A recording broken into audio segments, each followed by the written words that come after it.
Looking to showcase your product or service?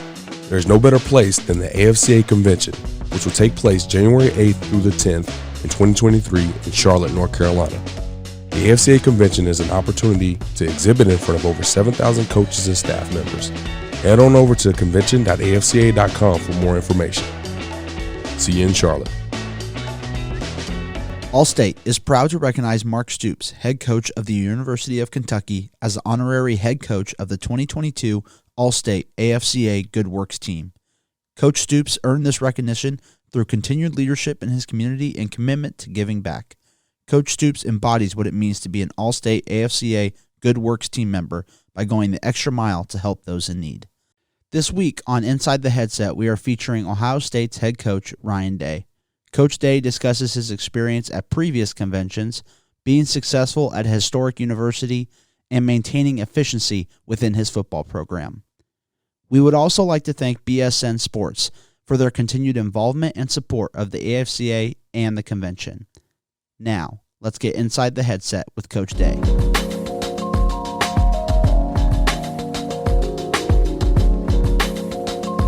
Hello again. Super excited about being back, sharing stage with Coach Day. As we all know in football, the best formation is the victory formation. That means you did a good job, or at least completed the mission. So we've completed the mission of another AFCA convention. Thank you, coaches, for everything that you did to make this great. Just been here, been participants, asking questions, serving on committees, speaking for us, all that good stuff. But I do want to remind you that there is a Chalk Talk breakout session directly after this, and then it'll truly close, okay? But now, as he mentioned, this is a Slido Q&A event. So as you can see on the board there, slido.com, put the hashtag AFCA 2022. You can submit your questions. It'll pop here into this iPad. I'll ask Coach Day as they come in, okay? Or you can just scan the QR code. It'll take you straight there. But as you guys start to populate that, I'm going to go ahead and ask Coach Day, with this been our centennial convention, all right, 100 years of coaches gathering and sharing information. We can all reflect, and probably many coaches in here are on their first ones. We can all reflect back to that first time we stepped in here and realized what this business was all about, how many people are competing for the same jobs, all that kind of stuff, that overwhelming, that starstruck that when you see one of those coaches you see on TV. Could you share your first experience? Sure. Yeah, I have many great memories of being at the convention, but my first one was down in New Orleans, and I was sleeping on the floor of my head coach, Sean McDonald and Chip Kelly. They both were able to sleep on the beds. I had to sleep on the floor. That was my spot, and I remember vividly, like you said, meeting some of the great coaches. I remember in particular Bob Stoops and just some of the guys, Barry Switzer, and meeting some great coaches that you looked up to, going to some of the the speaking events. I remember the Chalk Talks in particular, just getting in there with a couple guys asking questions, and it's a great opportunity, I think, for us to be around our colleagues, right. Get around and have fun and enjoy each other, and great memories. Absolutely, Coach. Well, some questions are starting to pop in here, so I'm going to go ahead and bounce to this first one. I think is pretty interesting. Obviously, you're doing a tremendous job there at Ohio State, which you've been numerous places along the way.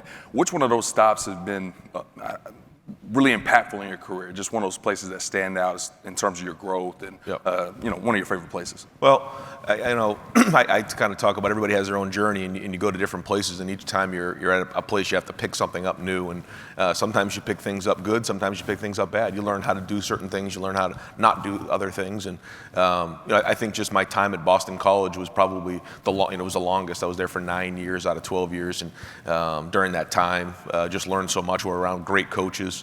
It was a great school, and at that time we made the transition to the ACC, and kind of had to figure out somehow to compete with some of the great schools in that conference, how to do things a little bit differently. Right. And I think for me, being able to do that, we didn't quite at the time making that jump from the Big East to the ACC, didn't quite have the athletes that maybe Clemson or Florida State or Carolina had, and Virginia Tech, all those schools that were playing at the time. And so we had to figure out ways to be creative and how to get first downs and how to win games. And I think for me that was huge. And then the experience I had in the NFL was great. Working for for Chip, and really spending a lot of time focused on quarterback play, the pro passing game. Really, I think those are probably the two most significant. But along the way, a ton of things I learned. Absolutely. And I saw a question that popped in here. I wasn't going to ask it next, but you did mention your time at the NFL, so I'm going to go ahead and ask this question now. What was one of the biggest differences as a coach dealing with the player from a player relationship standpoint that you noticed between being a collegiate coach and being in the NFL? I think the first thing people say, well, it's more of a business, and it is. But I think when you're in the NFL, you have different guys at different points of their career. You have guys who have wife and kids, and you also have guys who are fresh out of college. And so along the way, you have different guys. Guys who are making $15 to $20 million, but other guys who are just trying to figure out ways to make the team. And so there's just a lot of different personalities in that locker room. But at the end of the day, they just want you to get them better. That's it. They don't really care about much else. It isn't really as much, you're not recruiting them to bring them in. You're just there to help them along the way. And as long as you do that and they know that you're getting them better, then you're good. The minute that stops, that's when you can lose those guys. And so, when you're in college, it's a little bit different. You're recruiting them, you're recruiting their families, and you're working with them along the way. And now more than ever, each year, you're almost recruiting your guys on a yearly basis, and so there's just a lot more communication and relationship with the family and the player, where there's not as much of that off the field in the NFL. That's what I found. Was there anything in that as far as relationships goes, I guess, and with the players that you did take with you from the league back to Ohio State with you, that as you got a roster full of guys that are most likely looking to make that leap into the NFL, was there anything that you learned there, advice you're able to partake and drop onto those guys? Is there anything like that? Yeah, for sure. I think the thing that I took the most away is when you walk into a meeting room in that league, you better be ready to go. You better be prepared. And carrying that over to college, because first off, your players know when you're ready for a meeting. Yeah. When you walk into that meeting, when you're prepared and you're on point, it shows respect to your players. Right. And in that league, I mean, if you messed around and you messed up one word or you said something that wasn't accurate, they're going to call you out on it. But that's the accountability that you want as a coach. And you learn that professionalism and work with some great guys in the league and then understood that. But now carrying it over to college, these guys really understand the game at a high level nowadays. Right. So we talk to our staff all the time about showing up for meetings. Be prepared. Right. Have all your notes ready to go. Have the slides ready to go. Have the film ready to go. Nothing worse than going into a meeting and you can't find the clip of film or you're disorganized. Amen. I'm seeing some coaches trickling in here. If you turn around, Slido.com, hashtag AFCA 2022, or scan the barcode, or QR code, you'll be able to get on your phone there and ask questions. They'll come to my iPad here and I'll ask Coach. All right, so with that being said, the way this Q&A format is, it kind of bounces around quite a bit. So I'm going to kind of shift gears here. Ohio State is a traditionally good program. How do you continue to elevate success at a program known for winning consistently? First off, when you take over a program from Coach Meyer when they had so much success, right. First off, it starts with the mindset, and I think a lot of people for me was like, well, what if you don't do this? What if you don't do that? And my answer was, well, what if we do? You have to have the mindset that this is what you're going to do. But it all starts with the type of people that you bring into your program, whether it's the coaching staff, your staff, off the field, and then obviously your players and the families that you bring into your program. And so as long as you can continue that at a high level and just continue to acquire great talent but really good people, then it gives you a chance to continue with the success. Right. Well, something that came up quite a bit yesterday as we were doing some Q&As was the pressure that is associated with jobs. And, many of the coaches didn't faze them. With a job like that, it's under a microscope. How do you handle the pressures or just, not worry about them? No, you worry about it.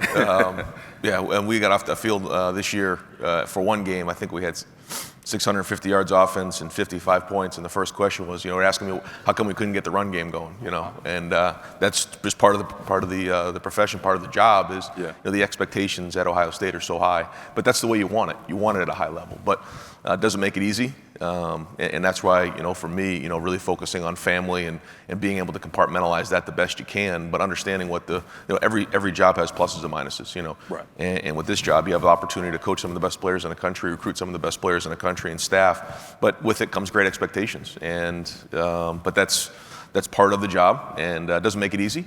It doesn't. But finding ways to compartmentalize that with your family and focus on the things that matter the most are important. Right. Well, we got coaches from all levels sitting in here, and I know a hot topic, and we're not really going to get into the actual hot topic of the transfer portal, this, that, and the other. But I think we can all maybe learn something about player retention. What are some of your keys to player retention, especially when you're getting 5-star or 4-star running back after running back, and those guys got to sit in that meeting room and compete? How do you keep those guys, wanting to play for you? Yeah, I mean, first it's about communication on the front end of explaining exactly what the expectations are going to be, and then following through and communicating through the entire way. But you have to, I think, in today's day and age, figure out who you want to invest in your program, because with the transfer portal, to say, well, we're going to have 16 offensive linemen, and everyone's just going to continue to go through the year after year and then graduate after 4 years. It's unrealistic nowadays. Right. Same thing at all positions, and so you have to make a decision at some point. Who are the guys you want to invest in? And then, selling the university, selling the tradition of the school, selling the program, selling the culture and the brotherhood are critically important. But the reality of it is you have to figure out who you're investing in year in and year out, and then go from there. And then try to communicate the best you can, be honest, and understand along the way there's going to be guys who decide to go somewhere else. It's too easy nowadays to do that. So, but that's how we do it. And when something doesn't go well, that's to me the key of sustaining all of this. When you were asking before about just all those type of things and handling things, handling a loss, handling not being a starter, handling setbacks, handling adversity. Nowadays, we just don't talk about that as much with our youth. And so how do they handle that? Because they're going to face adversity along the way. Right. You're going to lose a game along the way. How do you handle those type of things? Because they're coming again. You're going to have adversity as a player. You're going to get injured. You're going to lose a game. You're going to have those type of things. But how do you do that when that happens? Everyone wants to talk about when things go well, but when something doesn't go well, what's your plan? Yeah. And trying to get out in front of that the best you can. Well, I'm happy you said that. Kind of leads me, isn't on here, but I think leads to a really good question. I was scrolling through Twitter here earlier this morning. I saw a moment last night, Coach Saban sitting down with his quarterback and a defensive player, and as they were getting off, he sits the guys back down and says, "This game doesn't define these young men." And it was just a moment where he's on the losing end.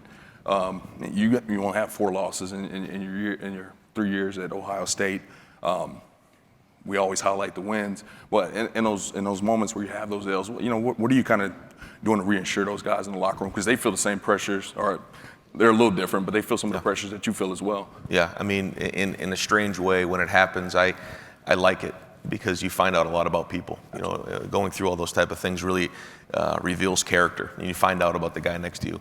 When things are going well and you're winning, and people out in front of stuff and they're front runners, that's easy. Right. But when things get tough, when you lose a game, when you go through adversity, that's when you learn about people, and that's just life. You find out where people are at, and so we talk all the time when something like that happens. Everyone's going to point fingers. We can't do that. We have to stick together, and to me, that's the true test of someone's character is when you're going through tough times, how do you respond? And we talk about it all the time, but also try to talk about it before it happens, right? So that there's a plan for it in place. As I'm looking around, I see a couple high school coaches I've known over the years, and I know the collegiate level is a little bit different, but in the off season you try to produce some of these adversity type situations, and fourth quarters, everybody has the different names for them. What kind of stuff do you guys do? Just try to breed that adversity and get guys used to some of those situations. Yeah, it's really in February. Our off season program, Mick Marotti runs is to me the best in the country, the way he does it, and we have our stations and mat drills and things like that we go through. Like you said, we're trying to create those moments of conflict, right? And in those moments, the leadership has to step forward, right? And so we're about to step into that time of year for us, which is critically important, because I feel like for us in the next year, it's all about the leadership that we're going to have. Is that when something goes well, that's great. When something goes poorly, how are guys going to step up? And we actually had that happen to us in the Rose Bowl. We were down by 2 scores at halftime, and a bunch of guys really stepped up in the locker room, spoke up, and there was real leadership there. And I think if we want to get to where we want to be next year, these next couple of months are going to be critically important to make sure that guys step into those roles. Everybody has, every coach has a different personality and different thing they want to accomplish in different parts of the game. You know, at halftime, what are one of those things you want to accomplish? I know a lot of times you're up at halftime, but in that moment and in such a big game, you know, what do you come in there as a head coach and say to those guys, get them to rally up? Yeah, well, the first thing you do is you break up on offense and defense and take a deep breath. You know, the emotion of the game's running hot, and Right. so you just kind of take a deep breath and. You start to come up with, you know, what are the things in the run game that you feel like are working or we need to get to. You know, you get a chance to kind of go back through the call sheet, not in the moment of the game. And then we go back through the passes and see what kind of passes we think, you know, we can come up with in that first drive coming out of halftime. And then just talk about what's working, what isn't. What are they doing? Are they giving us a look that we haven't seen or is exactly what we practiced? Right. And then trying to adjust from there, and the same thing on defense, and then you don't really have much time at halftime. Yeah. You know, we try to get them up real quick. I'll give them a quick, 30-second shot, and then we're back out in the field. Right back at them. But again, I think it's more about talking about it on the front end. So, before the game, we'll say one of three things are going to happen, and we have to respond, accordingly. We're either going to be up at halftime, it's going to be a back and forth game, or we're going to be down.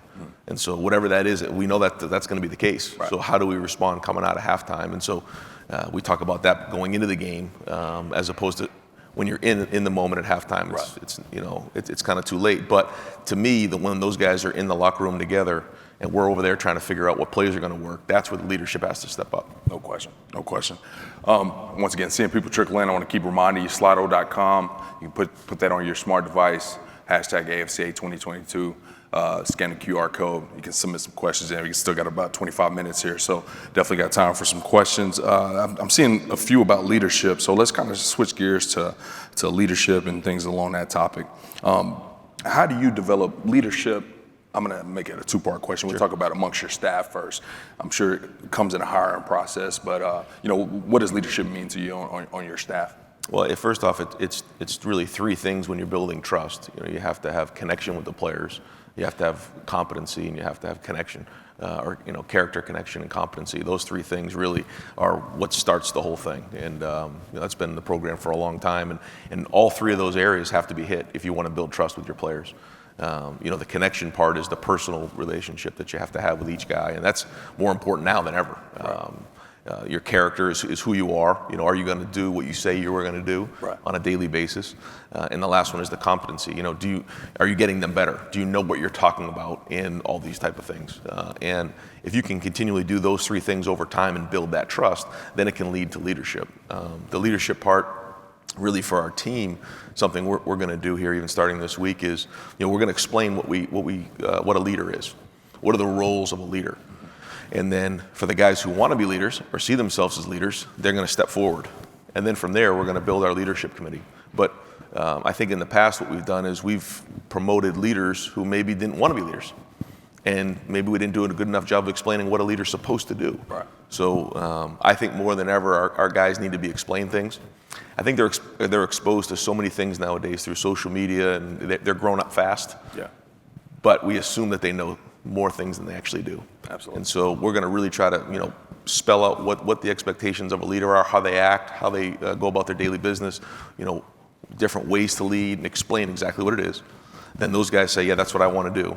We'll then vote on that. And then from there, that leadership committee will meet once a week in the off season, and then that'll be kind of the sounding board moving forward for the team.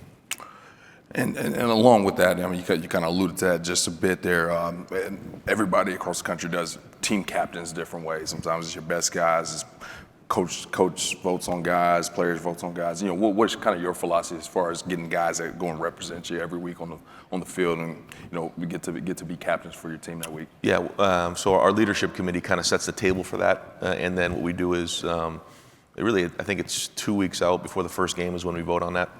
And the team votes, and then based on the numbers, if it's 2, 4, 5, 6 guys, it depends on the leadership of that team, and then we'll just kind of figure out based on the votes. But it's all player driven, and those guys select their captains. Do you ever find yourself in a moment, and maybe having just thinking back when I was coaching before I started here at the AFCA, and you get those votes back, and you're like, oh wow, they think that highly of this kid. Do you ever have any of those epiphanies of maybe you didn't envision this guy maybe been that thought that highly of amongst your team? Yeah, and I actually, instead of making it anonymous, we actually, have write their name down and then who they vote for. And then we build a sheet so you can find out, who's voting for who. Right. And it matters. I think it matters the chemistry of the team. Typically, you have, the O-line vote. They're kind of a union worker, so they do that. And then, same thing kind of with the DBs. They kind of pick their guy, and that's all part of it. But it is good to see, especially the guys that have been in the program and really you respect the most. Who are they picking? Who are the guys they want to represent the team? Well, you've had the opportunity to, coach at many different universities as well as be a part of some great organizations at the professional level. How have you developed as a leader over time? Is it something that you went and saw, hey, I'm going to go be a leader, I need to sit in these little deals here at the AFCA and learn about being a leader, or was it a little more organic over the time? I'd say a little bit of both. It's something I always, just growing up, I always kind of took the bull by the horns and kind of ran with it. But also along the way, you have to evolve. You have to learn. Certainly in this role, had to learn a lot about what leadership is, and really, it's creating a vision and setting a standard, and then making everybody else, or equipping them to live up to that standard. And right. You have to constantly take a look at how you're doing and what are your results. What kind of leadership do you have in your team, on your staff, and then be self-reflective. And but yeah, it's something I spend a lot of time thinking about and continually try to evolve myself. I find one of the harder things to do in life is be real with yourself when you're being self-reflective, because you end up defending maybe some of the things that you've done. Have you, when you do find something that you need to change, where do you go to seek, advice or maybe a mentor or something along the way? Yeah. Former coaches that I've worked for, and then sometimes it's not even, in football, it's just about who you are, Right. My wife's been great for that. Guys that I work with, I feel like we have an environment where guys can be honest and they can be, truth tellers, because you have to have those truth tellers in your life, guys that tell you the truth. They help you see things you can't see. They tell you things that maybe you don't want to hear, right. but they make you better. And those are really important to have, because if you don't have those people in your life, you start going through life and you don't see them. Right. And we all have blind spots, and I think that's important. And I know it is in the position that I'm in now, to have those people that can be honest with you and tell you those things. And I feel like we have that right now, but it's something you always have to keep an eye on. Absolutely. As far as being a head coach, what do you think one of the most important roles is to be successful? Like, what you see a bunch of different styles. So, and I know you've been a part of a bunch of different organizations where a head coach might be he might also be the quarterback coach or run a special team so he can touch both sides of the ball, or he might be a CEO. At the NFL, I have no idea how they actually do it there, but what do you think that role is for a head coach in order for a program to be successful? Well, I mean, it's just like any organization. You're setting a vision for what you want it to be, and you have to hire great people. I think everybody has their background and specialty. Mine is on offense, and so I'm very much involved with the offense on a daily basis. And because of that, I have to hire a defense coordinator, a special teams coordinator, and personnel, our operations people. You have to hire them to do their job, mm-hmm. and you have to trust them to do their job. Absolutely. You have to hold them accountable and make sure there's great communication. But if when our organization, the way that we have it right now, is running at a high level, all those guys are really operating at a high level themselves, doing their job, and allows me to be more involved with the offense. If they're not doing their job and I have to get involved with those, that takes me away from the offense. And so, now we're not working at an optimal level. And so I try to tell those guys that at the front end, this is the expectation, this is the way our organization's built, and we need to make sure that we understand that. And so you have to equip them and empower them to make decisions, and you just gotta believe in them. Right. Well, over time, over your career, I know you're gathering information, you're developing yourself to be a head coach, your personal vision. I know a lot of guys in here hope and dream to be a head coach, and they're stockpiling that information. What was the one thing when you got your first head coaching job, your first day on the job, first week on the job, you said, wow, I wasn't ready for this. This caught me off guard, this is a little tough, or this is an obstacle I wasn't prepared for. Was there anything like that along your way? Yeah, there's a lot of those moments for sure. Yeah. That was, the way that it happened for me was unique, but very fortunate to have, really a structure in place. Yeah. That has pluses and minuses, but that's what it was. And making that transition really from Coach Meyer's staff to our staff, and already had some really good pieces in place. And so, I think the biggest thing for me was just, you have to be yourself. You've heard that a million times. You have to believe in who you are. You can't be somebody else that you worked for. You have to believe in who you are and your style. But, I just think everyone's looking towards you as the head coach. And so you have to continually give them direction. And I think that's important. I always have to tell myself that is that, when I look at our staff and something isn't going the way that, I see it, you have to stop and explain to them exactly what you want and what the expectations are. And for the most part, they're going to do it. But you can't just assume that they understand. You have to really communicate at a high level constantly. And I think that's the thing that I've evolved with over the last couple of years and continue to work towards. Absolutely. Last question, kind of about leadership. As coaches are so integral, your staff is so integral part of the leadership of your program. What are you looking for when you walk into your staff meeting? You look around, you say, "Dang, I got a good group of guys." What's the characteristics of that group? Yeah, I think when you're operating at a high level in those staff meetings, it's usually you ask a question and you get a soundbite. You get just quick shots. Okay. Guys aren't rambling on and wasting other people's time in the room because we got things we got to do. Yeah. And you get in there, you hit on what you need to do. Guys are speaking, but it's well thought out, and you can kind of get through a meeting quickly. And I think that's really efficient, time spent because I've just been in so many of those staff meetings where guys are talking forever and they're just wasting each other's time, and that's not good for the group. Absolutely. And so when we're on point, we're prepared for meetings. Guys are in there. That just really great comments and commentary, but it's quick and it's efficient. That's when you're working at a high level. Absolutely. All right. Real quick, the coach has said a few things, and I'm looking and seeing guys jotting down notes real quick. That's the unfortunate part about the Q&A versus the presentation. So as I do see some of you guys jotting down notes real quick, just understand you can go to afca.com, tap into our digital library. We'll have this video up so you can go back and watch and catch any notes that you might miss as we're kind of doing this in real time here, okay? And for anybody that's just walked in, slido.com, #AFCA 2022, or you can scan the QR code, punch in your questions. We've got about 15 minutes here, and I wanted to shift gears again real quick.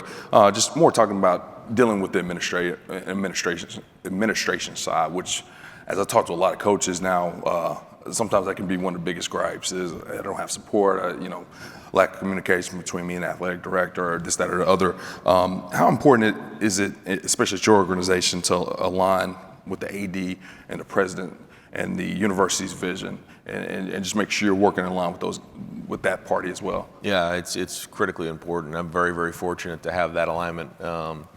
Christina Johnson, our president, is coming into her second year now, and she kind of got thrown into a tough situation, last spring or last fall, and did an unbelievable job of leading us through that time. And then Gene Smith is really, in my opinion, the best and most powerful AD in the country, and so we communicate a lot. We talk, we text, we call, and those, both of them really are available at all times. And just sharing communication, what's going on, keeping them up to date goes a long way. It doesn't need to always be business. It can be things that are going on off the field, but taking the time out to continually have those conversations. So when you need it most, and something serious happens, and you got to make sure that you're all on the same page. Those relationships are solid, and President Johnson and Gene have been really unbelievable to me.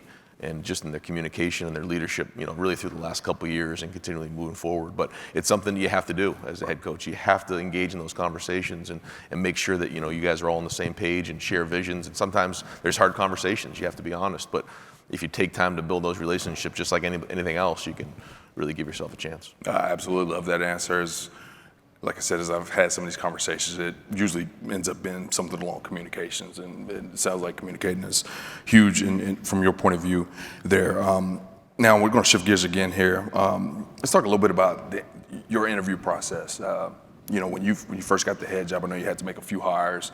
You don't have to do it every year. Sometimes you gotta let some people go. What's your hiring process like? You don't have to get in extreme details, but just in general, what are you looking to accomplish? How involved is your staff? All those little things. Yeah, I think each time it's a little bit different. You want to have certain guys on staff in those meetings, and the interview process for some guys are different than others. I think for for a young guy, you're really going to throw him up on the board and make him go through a lot of stuff. Somebody who's a little bit more experienced, maybe you don't need to do that as much because you already know that they've been through a lot of things and been in different systems. But usually you can find out about something by who they work with. Right. When you're asking the questions of the guys and the staff they've been on and the former head coach, quickly make 1 or 2 calls and get an idea of how they work with others. Because when you're in season, you really learn about people. Absolutely. And I think one of the things you say was, do you know him? Well, you only know somebody when you work with them because you're with them every single day for 15 hours, 16 hours a day, whatever it is, and that's when you really get to know people because you know them when they're happy, when things are going good, them when things are going bad, when something's going on back home, but maybe they get sick. You go through good times, bad times, and you find out about people. And so typically when you call and you ask about that, you can find out. Usually we're just trying to figure out what they're like in front of the room, what they're going to be like in recruiting, what's their background, what's their family situation, how they go about their business. Because usually you can teach the X's and O's and right. you can kind of get that going. But that's important too, And, the 3 things that we ask of our assistant coaches: 1, you got to recruit at a high level and bring in 2 to 3 quality student athletes a year. The second one is our power of the unit, which is you have to be able to build your position group and be strong and be the leader of that group and build camaraderie and brotherhood in that unit. And then the third thing is enhance the scheme, and that's the football part of it, the X's and the O's. Yeah. And give ourselves a chance on the field. And today's game is more and more complicated every year. The high level of play now. You can't just show up and think you're just going to roll the balls out there and beat anybody. Yeah. And certainly in our conference, you have to bring it every week. You have to give them a good plan. So those are the 3 things that we look for in assistant coaches, and in the interview process, you can learn a lot about them just by sitting down and talking to them and getting to know who they are. Absolutely. But those are the 3 areas that we really want to check off. You said two unique things there. Although you did end on talking about the X's and O's part, you listed that third, and you also said, "Hey, we can teach you the X's and O's." You were looking at all these other areas that are extremely important, and I love the fact that you mentioned that because it's so easy in this game to get caught up in how good you can be in schematics and popping into chalk talk rooms. But I just love that you highlighted that. I don't know if there's truly a follow-up question. I do appreciate you saying that part of it. Now, as far as looking at it from a coaching staff standpoint, what about in terms of recruiting? You got a guy, hey coach, look at this receiver. This guy's phenomenal. What's your process from that point when you have a coach that's trying to show you a prospect? Yeah, one of the things that we didn't have an opportunity to do during this COVID run is get into schools. Yeah. And just we recently were able to do that in December, is get back into the schools and get around some of the coaches and get around their principals and things like that, because to me that's how you learn. Right. We watch somebody on film, that's part of the puzzle. Mm-hmm. And you find out what their competition's like. You watch their game film. You watch them against, their rivals. You try to figure out, is it just a highlight film or are they playing hard every play? Yeah. And that's important. Do they love the game of football? Because if you don't, you hear this all the time, but I think even now more than ever, you guys, they have to love the game, because what we ask them to do on a daily basis is hard. It is, and it's. Is it a job? Yeah. It is. From when you wake up to when you go to bed, it's a big part of your day, and it's year round now. We just got done with our Rose Bowl game. Our off-season program starts, next week. So it's year round. Yeah. So you have to find guys who love to play the game and love the game. And so how do you figure that out? You just ask. You ask, people in the building. You ask their teachers. You get around, the guidance counselors, and usually they'll come to you. A principal will come up and say something, or if you go in and nobody says anything good, or no one's trying to bring stories to you about the young man, then maybe there's something missing there. Right. So that's something that I think is critically important. And then calling the high school coaches who play against them and finding, what did you think of so and so? Well, he's a really good player. He was really competitive in our game. He played well. And maybe call one other coach. If you can check all those boxes off, you probably have a pretty good player. But you got to go about the process of asking around. Then again, it just goes to asking questions and communicating and finding things out. But to just go after somebody because of watching a highlight film on the internet, that's a lazy way out. Right. So you got to do your homework, and you got to ask those hard questions and do the research. As I spend a little time on Twitter and seeing coaches interact, maybe you can give some insight here as far as some of the high school coaches, they're trying to find a philosophy out as far as, should my kids' highlight film be 2 minutes, 5 minutes, 20 minutes every play? Just a few snips. You got any advice on that? As I see a ton of guys just talking about it on social media at times. Yeah, I mean, you want to certainly that's kind of the preview, right? The trailer Right. to what you want to see. So, a couple minutes, 3 minutes are always good. You just want to showcase what they can do. Right. What's the best part of their game, and that kind of intrigues you to continue to ask the questions, and that's kind of like just the beginning of it. It's like kind of the introduction. Yeah, it just gets the ball rolling. That's it. Per se. Well, then once those athletes get there, what do you have any process that you do to just track how successful recruits are, or obviously production? I understand that's a huge way to track that, but even if it's a guy on your staff, is he bringing in quality guys? What's happening with all these recruits? Do you kind of evaluate, what's successful for you from a recruiting standpoint? Well, yeah, and each guy has, they're the head coach of their position. And Right. It's their responsibility to build that room up and to recruit that room. And so we do some area recruiting for sure, but a lot of it's position based, and it's their responsibility. If they have if they're short guys, or they don't have a full room, or they don't have the talent level that they should, that's their responsibility in the end. And so they know that on the front end, and I'm very involved with all the recruits, but at the end of the day, it comes down to the position coach. They have to make sure that their room is the best in the country, and that's the expectation Right. at Ohio State. So this question right here, hopefully could be helpful to a lot of guys. I know it's probably a little more organic and program of your stature, but I want to talk a little bit about competition, and especially in the spring. What do you do to kind of breed that competition? I know if I'm a second string running back, I know I got a 5-star in front of me and one behind me, so I don't have much choice. But do you do anything to try to force that competitive edge on those guys? Or do you kind of expect? Well, it starts in recruiting, because like you said, we do recruit at a high level and have good players in the program, and if some guys maybe shy away from that, Right. or the guys who are super competitive, they don't care. There might be somebody in front of them already in the last class, and they just come in. That doesn't matter to me. I'm gonna try to beat him out, because the only thing you can guarantee is that in that room next to you, you're gonna have a bunch of highly recruited, really talented players. Mm-hmm. But that's just like when you go on to the NFL, it's gonna be the same thing. And so, if guys are kind of scared off by that and they want to go somewhere else where maybe they know they can get on the field right away, mm-hmm. well then you kind of weed out some of that stuff on the front end. But we do a lot of competition drills in the off season with the strength and conditioning program.